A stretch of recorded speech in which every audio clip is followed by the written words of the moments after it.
তো এমনিতে আমার মন খুব খুশি, কারণ তোমরা দেখছো, ভালোবাসা দিচ্ছ, সাবস্ক্রাইব করছো, মনটা আমার বিশাল খুশি। কিন্তু কোথা থেকে একটা ছোট্ট ভাই এসে কমেন্ট করে দিল, বলদ লাগছে তোমার। ব্যাস ওই শুনেই মন আমার ক্ষুণ্ণ, মানে রাগে আমি চূর্ণ বিচূর্ণ। যখন রাগে আমি টানছি আমার চুল, তখনই আমি করে বসলাম মস্ত বড় ভুল। ভুল মানে কি আর যাতা ভুল? আমি কি ভাবলাম, যখন বলো তাহলে হতে হবে আমাকে ভাইয়াটির মতো অনেক স্মার্ট। আর স্মার্ট হতে গিয়ে আমি কোথায় চলে গেলাম? ইনস্টাগ্রামে রিলে। শুনেছি ওখানে নাকি অনেক স্মার্ট মানুষরা থাকে। তো ওখানে গিয়ে আমি যা দেখলাম, চলো তোমাদেরও দেখায়। তো হাই, আমি গীতেশ, তোমরা দেখছো জিডি রোজ ডায়েরি। দেখো, যারা ইনস্টাগ্রাম করো আর রিলস দেখো, তারা তো জানো যে রিলস খুললেই এরকম কোনো মেয়ে নৃত্য পরিবেশন করতে করতে একদম চলে আসবে। কিন্তু যখন আমি সার্চ করলাম যে স্মার্ট আমি কিভাবে হব, তখন স্মার্ট হওয়ার জন্য আমাকে কি উদাহরণ দেখালো।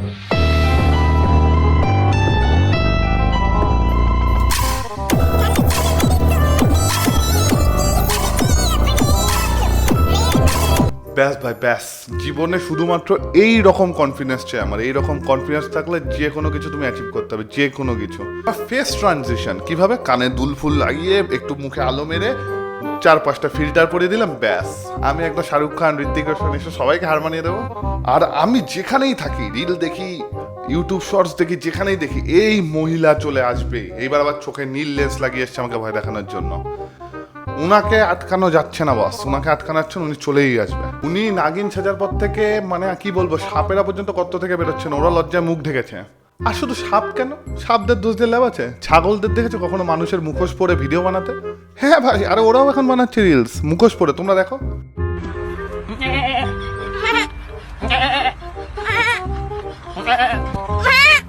আসলে ওদের দেখে মানুষ ভেবে ভুল করবেন না, ওরা আসলে দুজনেই ছাগল, ওরা মুখোশ পরে আছে, তাই না? নাহলে এভাবে কথা বলতে পারে? নর্মাল কোনো মানুষ তো এভাবে কথা বলে না। তখনই আমি বুঝতে পারি যে ওরা আসলে ইচ্ছাধারী ছাগল। ইচ্ছাধারী নাক তো আমরা সবাই শুনেছি, ইচ্ছাধারী ছাগলটা আমি রিলসের দৌলতে দেখে নিলাম। আর এই স্মার্ট লোকজনরা কাজের ফাঁকে কিন্তু সময় বার করে নেয় তাদের এই বিভৎস কন্টেন্ট বানানোর। হ্যাঁ বস, ঠিকই বলছি। তোমরা দেখো না, এই কাকুর দোকানে নর্মাল সব জিনিসপত্র বিক্রি করছিল, কাস্টমার নেই, ফাঁকা টাইম পেয়েছে, ব্যাস মুন্ডু দুলিয়ে দুলিয়ে দুলিয়ে দুলিয়ে বানিয়ে নিল নতুন একটা কন্টেন্ট, যাতে ওই দেখে আমরা শিখতে পারি কিংবা ঘাড়ে ব্যথা হলে কি করতে হয়। আসলে এই জন্য এটা বানানো ভিডিও। দেখো বস, ভূত ফুতে আমি অত একটা ভয় পাই না, কিন্তু যদি তুমি রাত্রিবেলা রিল স্ক্রল করছো আর ওই মুহূর্তে তোমার স্ক্রিনের মধ্যে এরকম ভাবে কিছু ভেসে ওঠে, সত্যি বলছি বস, হয় তোমার মুখ থেকে গালাগালি বেরোবে, নাহলে হাত থেকে ফোন পড়ে যাবে। এইসব ভাই নেওয়া যাচ্ছে না বস। মানে এরা কি, মানে বইয়ের লিপস্টিক জিভের মধ্যে মেখে নিয়ে চলে গেল কন্টেন্ট বানাতে। এইটা দেখে যে আসলে কি শিখবো সেটা আমি নিজেই বুঝতে পারিনি। হয়তো আমি অতটা স্মার্টই না এটা বোঝার মতো। আমাদের যদি কোনো স্মার্ট অডিয়েন্স এটাকে ডিকোড করতে পারে যে তারা কি শেখাতে চাইছে উনি, প্লিজ আমাকে জানিয়ে কমেন্টে। আর বৃষ্টির ওয়েদার, আর বৃষ্টি হলেই কিছু বৌদির একেবারে মনে ফুর্তি জেগে ওঠে। আর কি করবে, কখনো ছাদের মধ্যে গিয়ে রিলস বানাবে বৃষ্টিতে ভিজে। ছাদের মধ্যে রিলস বানানো অর্ডিনারি ব্যাপার যখন বৌদি বুঝে যায়, তখন বৌদি কি করে? তখন রাস্তার মধ্যে রোল খেতে থাকে, রাস্তায় গড়াগড়ি খেতে থাকে। আসলে যতদূর জানা গেছে যে রাস্তা পরিষ্কার করার জন্য নাকি উনি এটা করেছে, এবং স্বচ্ছ ভারত অভিযানের প্রথম পদক্ষেপ নাকি উনিই নিয়েছিলেন। তো বৌদিকে আমরা সবাই স্যালুট জানাবো। এর ভিডিও ছিল বডি বিল্ডিং রিলেটেড, আর সেখানে রেফারেন্স আমি একটা জিনিস, মজার জিনিস দেখাবো। মানে কিছু মানুষের ধারণা হচ্ছে কি, নর্মাল জিমে গেলাম, মাঠে দৌড়ালাম, সাঁতার কাটলাম, এগুলো এক্সারসাইজ না।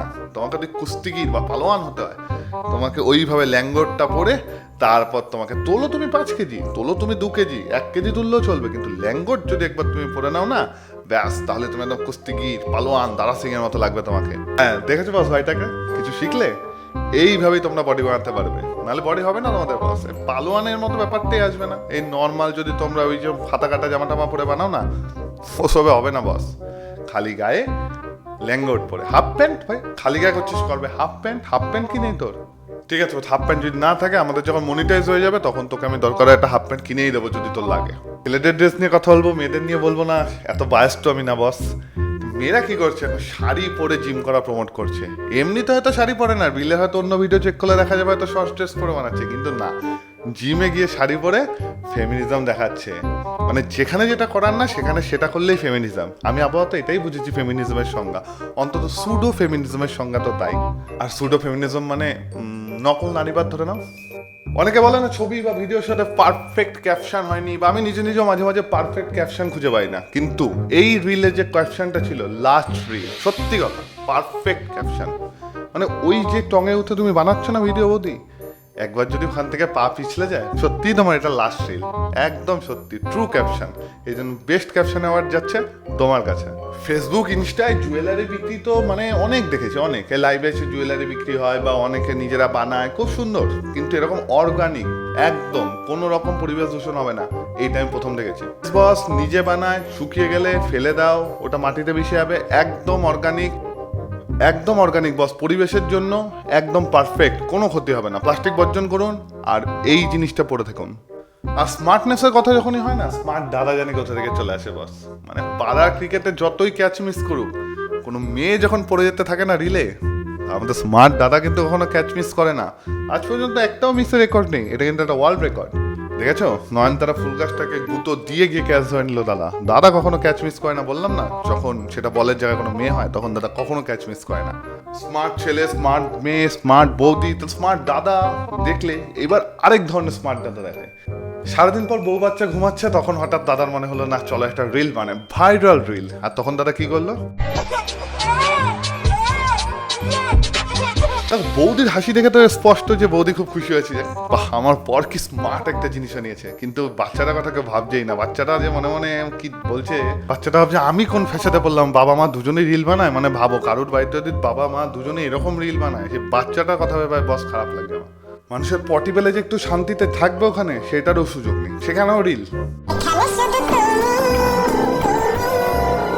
আবার গানের লাইন কি যে একা আছে এখানে, আরে ভাই একা থাকবে না তো কি গোটা ফ্যামিলি নিয়ে যাবে? আর যারা ভাবেন মহিলা কামড়ে গেলে আপনারা শান্তিপূর্ণভাবে যেতে পারবেন, সেই সব মহিলাদের উদ্দেশ্যে এই ভিডিওটা। কাকিমার এক্সপ্রেশন দেখে বুঝতেই পারছো, কাকিমা ভাবছে সালা শান্তিতে একটু লেডিস স্পেশালে যাচ্ছিলাম, সেখানেও এসে একদম পিছন নাচানো শুরু করে দিলি। কাকিমার মুখ চোখে মানে বিরক্তি একদম স্পষ্ট। এটাতে এদিকে ভাবছে ভাই কি ভাইরাল কন্টেন্ট বানিয়ে ফেললাম, ওফ এইটা ফাটাফাটি, লোকে লাইকের বন্যায় ভাসিয়ে দেবে, কি রেসপেক্ট করবে লোকে আমাকে। দেখো আমি তো ছেলে, আমি তো এরকম মেকআপ টেকআপ করে ফেস রিভিল করতেও পারবো না। দেখো বস, না পারবো এরকম ফেস রিভিল করতে, মানে সুন্দর হয়ে তোমাদের সামনে রিপ্রেজেন্ট করতে নিজেকে। আর আমার কাছে এত টাকাও নেই যে টাকা এরকম দেখে শুধু একটা ভিডিও বানিয়ে দেবো, এত টাকাও তো আমার কাছে নেই। আর ভিডিও বানানোর মেন উদ্দেশ্য হচ্ছে, যারা ভাবো না যে না ভাই আমি খুব সাধারণ, খুব বোকা, দেখো ভাই ও রিল বানাচ্ছে, রিল বানালে দেখো ভাই কত কিছু করে ফেলছে, কত নাম, কত শেয়ার, বস কিচ্ছু না, কোনো লাভই নেই। আমি সিরিয়াসলি বলছি, কোনো লাভই নেই। তোমার কাছে কোনটাকে তুমি আগে ডিসাইড করো, তোমার কাছে আত্মমর্যাদা, আত্মসম্মান আগে, নাকি দুটো লাইক, দুটো শেয়ার, মানে এগুলো বেশি, লোকে এসে হাসছে, উল্টোপাল্টা গালাগালি করছে, এই কমেন্ট, ওগুলো আগে তোমার কাছে? তোমাকে ডিসাইড করতে হবে, তুমি কি দুটো লাইক কমেন্ট শেয়ারের জন্য কি নিজে আত্মমর্যাদা বিকাতে পারো? যদি তুমি বিক্রি করতে পারো, তাহলে তুমি এইসব কন্টেন্ট বানিয়ে তুমি ভাইরাল হতেই পারো। তো ভাইরাল বা স্মার্ট হওয়া মানে যেগুলো করা, এগুলো কিন্তু একদমই না। ভাইরাল কন্টেন্ট মানে যে সে খুব স্মার্ট, তা কিন্তু নয়। তোমার কাছে কোনটা আগে, সেটা তোমাকেই ডিসাইড করতে হবে। তো চলো, দেখা হচ্ছে আগামী ভিডিওতে। আর ভালো লাগলে সাবস্ক্রাইব করে নিও চ্যানেলটা। ভালো থাকো, সুস্থ থাকো।